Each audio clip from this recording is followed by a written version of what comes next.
Hello, I'm Alex Jones, and I'm a radio and television host based in Austin, Texas. And for many years, I've been exposing the criminal activities of the global elite, also known as the New World Order. In my research, I come, well, eye to eye with something that's even hard for me to believe.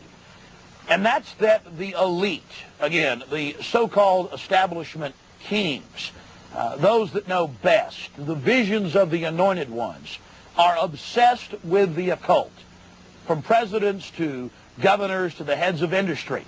You see, for over 120-plus years in Northern California, in Sonoma County, on a 2,700-acre secluded redwood grove, leaders from around the world, prime ministers, chancellors, presidents, governors, again, the heads of industry, banking, academia, the media, Hollywood, only a select few, a little over 2,000 people, travel there to engage in bizarre, ancient Canaanite, Luciferian, Babylon mystery religion ceremonies. And I successfully infiltrated through the Secret Service, through the guards, through the Sonoma County Sheriff's Department. We were inside 4 hours. That's only one day out of the 2 weeks that they meet there for the admitted Summer Fire Festival of the Bohemian Club. I hope that our hidden cameras can give you at least a small piece of what I witnessed.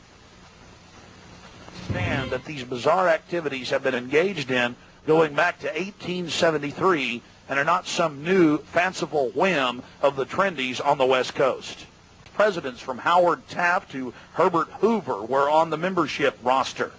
Not to mention, later, famous war general Dwight D. Eisenhower, later to become president.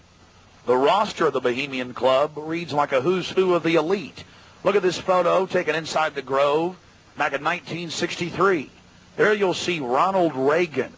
And sitting two people over from him, later to become president, Richard Milhous Nixon, Bush Sr., documented member. And then, of course, there's his son. Now, the last 4 generations of Bushes have also attended the Skull and Bones Society at Yale, well known to be steeped in the occult.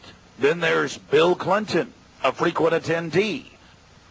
Upon closer inspection, the entire federal government at the highest levels is infested with Bohemian Club members. And it doesn't stop there. America's private run-for-profit Federal Reserve Bank, from its very inception in 1913, has been run by prominent members of the Bohemian Club. Central Bank Chairman Alan Greenspan was seen leaving the Bohemian Grove only 1 month before he was appointed chairman of the Federal Reserve. He had to be a made man. You're looking at an illustration from a November 1989 issue of Spy magazine. The writer's spin is obvious. Sure, they're elitist. Sure, they have some bizarre rituals. But what's the big deal? They're just having fun. How you doing, sir? Okay. Camp Meeker? Yeah. Oh. I'm Alex Jones. I make documentaries. I'm just curious. What do you think about Bohemian Grove? I used to work there. You used to work there? Yeah. And now you work at Camp Meeker? No, I don't work. Yeah, I live in Camp Meeker. Oh, you live there? Yeah. Well, that's great. Did you ever watch the Cremation of Care? No. No. What'd you do at the... I just worked there. But, I mean, yeah. you never saw them march around in the red robes? And No. Oh, really? That doesn't go on? But, yeah. Okay. Thanks.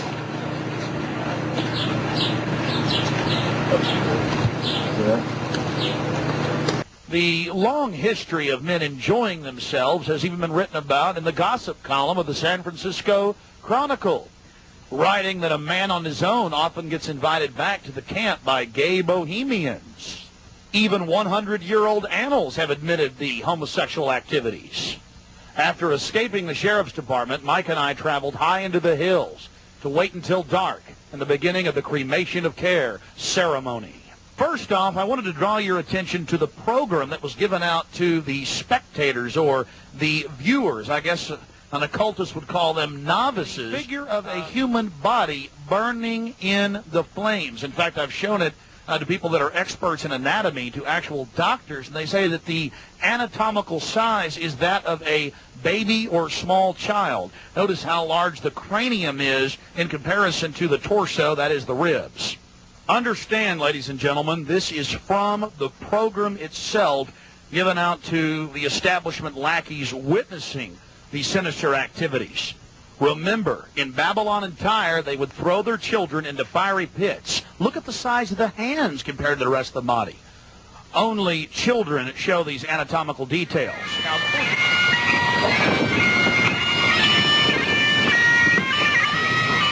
after about 10 more minutes of music, suddenly, all around the owl, activity began. Here is the main central part of the ritual.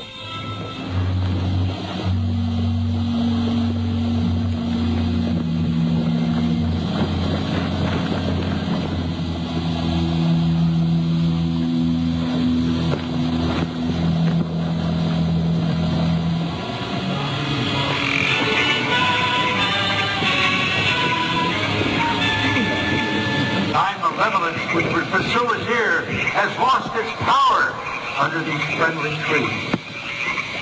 So shall we burn thee once again this night, flames that eat thine effigy.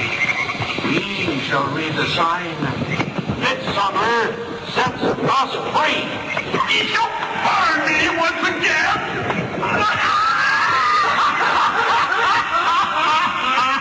Now believe, flame, which hither ye have brought from regions where I reign. Ye fools and priests, I spit upon your fire.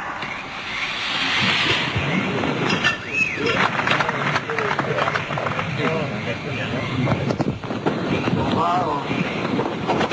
Prince of all mortal wisdom, Owl of Bohemia, we beseech thee, grant us thy counsel.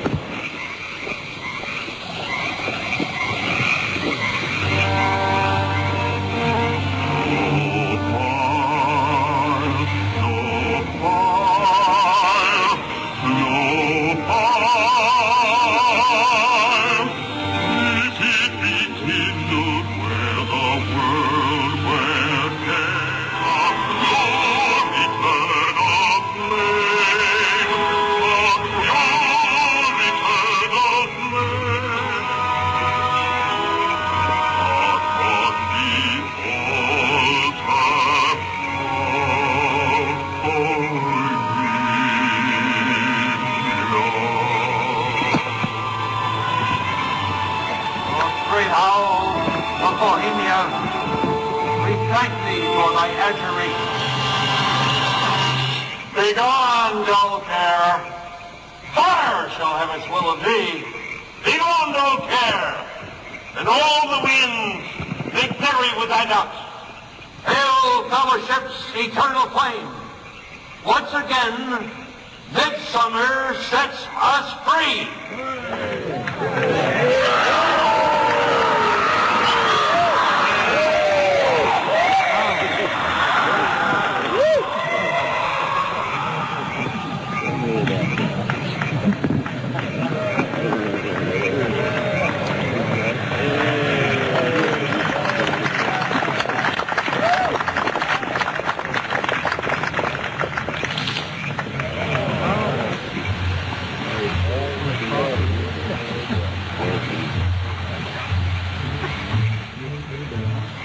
Again, ladies and gentlemen, when you see that black edge coming in, that was the field from the camera. There you see the funeral pyre burning with the effigy of a human, or it could be real, ladies and gentlemen. There's been a lot of strange going-ons in that area of Northern California, but this is what the establishment is into right here in America. Republican, Democrat, you name it. They're all working on the same team. Ladies and gentlemen, it's called world government, the New World Order, dehumanization. It's not a joke. It's deadly serious. Unfortunately, they've been breeding societies to think everything's a joke. I'm here to tell you truth is stranger than fiction.